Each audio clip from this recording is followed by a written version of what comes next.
कश्तियां सबकी किनारे पे पहुंच जाती हैं, ना खुदा जिनका नहीं उनका खुदा होता है। तेरा करम तो आम है दुनिया के वास्ते, मैं कितना ले सका ये मुकद्दर की बात है।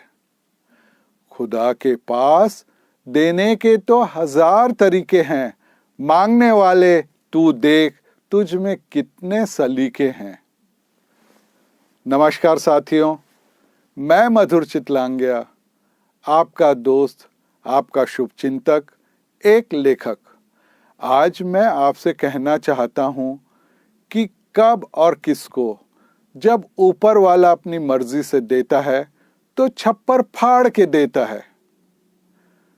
हमारे बीच के कुछ लोगों में एक बहस चली कि ऊपर वाला जब देता है छप्पर फाड़ कर देता है।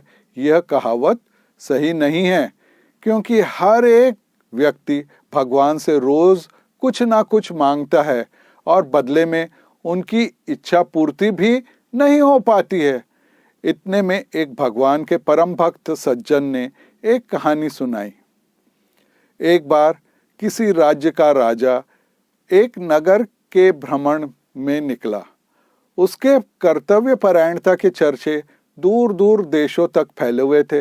ऐसे ही एक गांव में लोगों के बीच घूमते हुए राजा के कुर्ते का एक बटन टूट गया।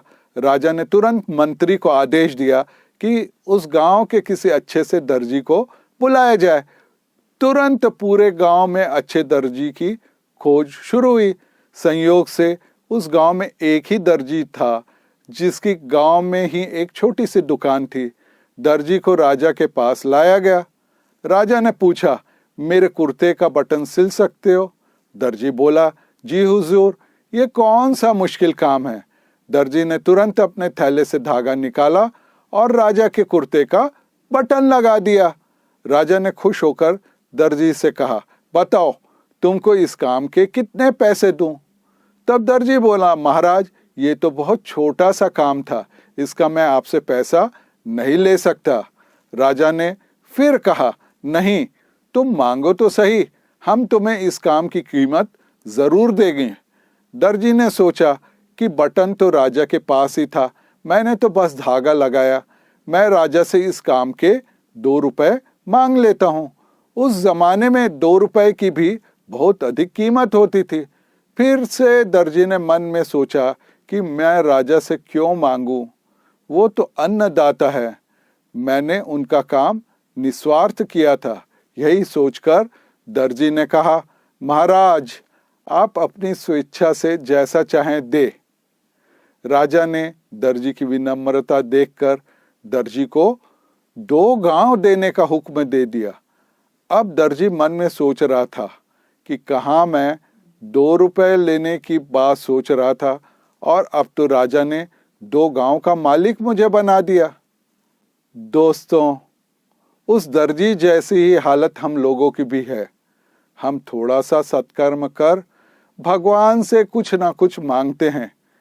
क्या पता ईश्वर हमको कुछ बड़ा और कुछ अच्छा देना चाहता हो, लेकिन हम वो समझ ही नहीं पाते।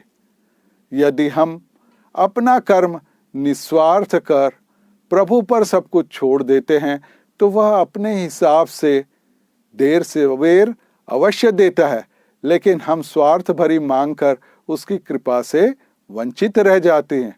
यह कहानी आपके जीवन में प्रभु कृपा बरसने की प्रेरणा बने, यही मेरी सद्भावना, यही मेरी शुभकामना।